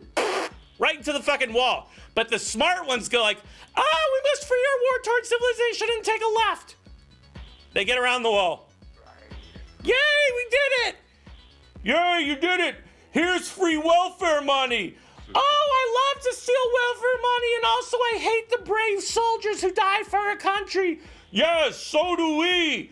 We're socialists, and welcome to Living Hell by AOC Incorporated. Oh, thank you. Also, why do we speak fluent English? Obama's America. There you go. So the conservatives, you know what's going to happen. They tell you what's going to happen. And then people don't listen to them, and then when it happens, they're shocked. But the liberals kind of do the opposite. They say, we promise we're not going to fuck you up the ass. Then they immediately fuck you up the ass. That's the difference. Because conservatives are evil, but they're like Mr. Burns evil. They're not duplicitous. They're just like, you know, that in the movie, he wanted to block out the sun, so he blocked out the sun. He said he was going to do it. He did it. But with the liberals and the left, you really have like, I mean, the progressives aren't as bad. Progressives say like, this is what we want. This is what we want. This is what we want. Bernie Sanders is a piece of shit, though. I voted for him. And then he's just like, well, my values, I'm going to compromise. I endorse Joe Biden. Like, I don't fucking like Joe Biden. I don't like the cop that he's running with. I don't appreciate either of them. But in my head, I would take less chaos in this world right now. And I think Joseph Biden, quite frankly, when I picture Joseph Biden, I picture a man falling into several holes, like just walking and falling to a hole. And he's like, whoops, my boner. And then there's a laugh track. That's what I think of Joe Biden. And he wears sunglasses and he's walking and he just keeps on falling into holes. And he's like, gets up, he's like, whoops, my boner. And then there's a laugh track. There's not even real people laughing. It's a laugh track. So like that's what I picture. And it's highly comical to me. And I sit there and I'm like, Joseph Biden fell into another fucking hole. That guy, will he ever learn? He gets the best of me every time. Oh man, the laugh track tells me when I should think there's humor involved. Whoops, my boner. That's Joseph Biden. He should have ran on that. His stupid campaign was baby back. Some building baby back ribs. Back baby up. We got ribs. Ribs and Things. The Joseph Biden Stangs. I don't know what he is. Yeah, he trips over the ottoman. He's like, shit, who is the guy who ran the show? Damn, I can't think of who ran the, in Dick Van Dyke, who ran the show, what his fucking name was. I remember it from that Dead Milkman song. I tripped over the ottoman, of course. Yeah, that's what I'm saying. At the very least, when Trump steals and aids our geopolitical enemies, he says it. And you know, I'm turning into a typical screaming YouTube political person. But he was like, okay, listen, America, I'm going to do dumb thing. And all the reporters are, you're going to do dumb thing? He's like, yeah, I'm going to do dumb thing. And they're like, okay, President Trump promises to do dumb thing. Then, like, the next day, he signs something with his big old signature that says his wife's name on it. And then he signs it and he shows it to the world like he just won a World's Fattest Idiot award. And it's like, and then they're like, oh my God, he did the dumb thing he said he was gonna do when we said he was gonna do. This is outrageous. Opinion piece. Donald Trump, literally Hitler. Donald Trump, world's next Hitler? Donald Trump and Hitler, never seen in same room, wonder why? Donald Trump, could he be Hitler with the name spelled wrong? Donald Trump, Hitler 2.0. And so then that just keeps happening over and over. It's like when, I keep using Simpsons references, but it's like when Sideshow Bob was stepping into the rakes. Except the media was printing going to step on a rake. And then they stepped on a rake and they're like, didn't see that happening. Then they printed up another news headline, going to step on rake again. Then they stepped on the rake. Didn't see that happening. Repeat, repeat, repeat, repeat. So, and then, yeah, it's the choice between bad and even more bad. Where it's just like, you know, at least, and I'll tell you right now, I didn't fucking vote. Because I'm not voting for Kamala Harris or Kamala, I don't even know how you pronounce her name. Because I don't watch the fucking news. I sometimes read the fucking news. But I consider myself politically illiterate. Yet I'm smart and I know all the answers in my brain because I have good brains. I have the best brains in the world. I was ranked #1 J.D. Power and Associates 5 years running. How many people can say that? Me, for one. Nobody else for another. We could say it, but you'd be lying. Like I am, but it's fine with me because I got the best brains out there. So I couldn't vote for Joe Biden, but I can complain about him. And you know why? Because I have a YouTube channel. And I'm on the internet, and the internet allows me to be as stupid and loud as fucking possible. Because that's my God-given right as a citizen of the human race, is to use the internet with the greatest of ease and yell and shriek about my stupid fucking opinions 24/7.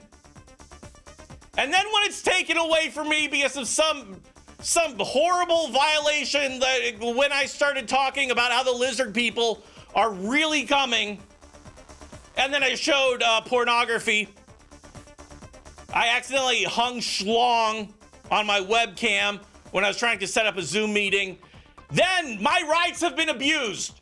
Because it is my right as an American to annoy every single person on the internet by just shouting into a fucking microphone and looking at a webcam. That's what being an American is all about, being loud and being so confident of your thoughts that you just fucking shout them off because you're right. And I know I'm right about things because you know why? My brain tells me to. And my brain's the best brain. It's good brain. I tell you, when it comes to brain particles, I got them all. I got all the DNA in me, baby. All 52 strands of DNA launched right into my brain with the help of nootropics again. So yeah, based as fuck is what, base low tax is what I'm gonna call myself. Also, Pigman is what I call myself. So, if you're jealous of my brain, and there's a lot of people out there that I know are, it's okay. You know, you don't have to have the same brain as me. You can have an inferior brain. I won't look down upon you. You know, I will judge you, and I will judge you harshly. And it will not be words that you want to hear. But I won't look down upon you because that's your right. And it's your right as somebody with a smaller brain who probably has wrong opinions to listen to me and hear my incredible opinions, the right ones, by the way. And when I say right, I mean correct. And my correct opinions right now is that every political party sucks, burn America to the ground, anarchy in the UK, up yours, Thatcher. You know, when I think that's like more offensive than the middle finger. Like, I was driving in traffic, and for some reason, some guy in a Porsche 911 cut me off. And I was like, whatever, because I saw him coming. I knew he was going to do it because he was driving like a dickhead. And so he cut me off, and then he gave me the finger. And I just busted out laughing. I'm just like, what, am I supposed to get mad at this? Do people actually get mad when they see this? You're raising a finger at me. It might be a thumbs up. It just happens to be your middle finger. It could be your pinky. That's you telling me that I'm number one in Chinese. But, like, does this offend people? Seriously? Do they say that and they say, you son of a bitch, you rotten son of a bitch, burn in hell? Do they get, like, upset about that? I just don't. I guess the problem with me is that, well, there's a lot of problems with me. I could list them like alphabetically, but spelling is one of them, so it wouldn't be successful.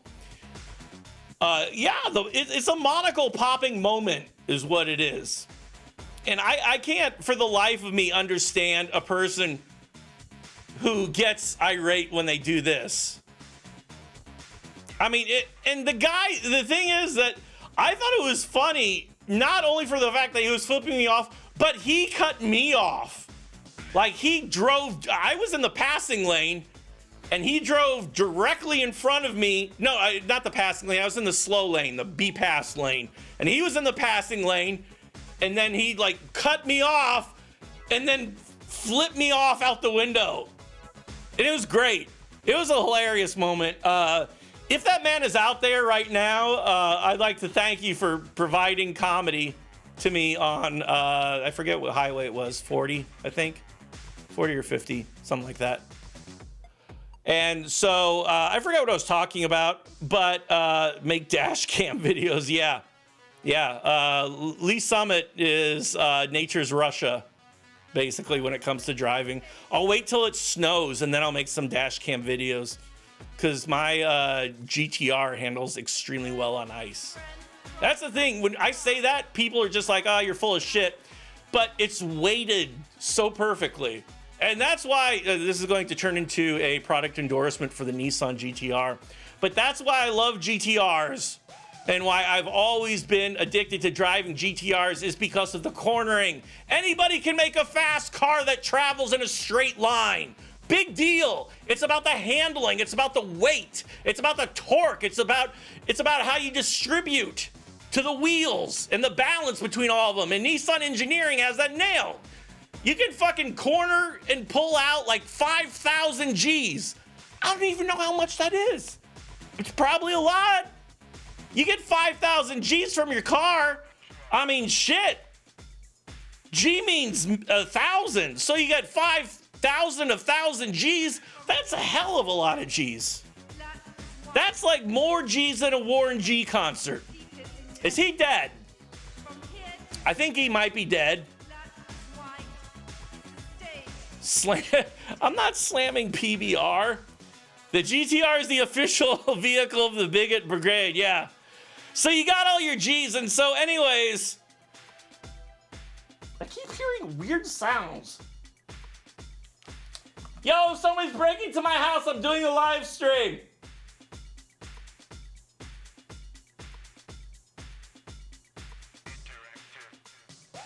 There's like weird movement sounds or something. 4, 3, 2, 1. Hold on.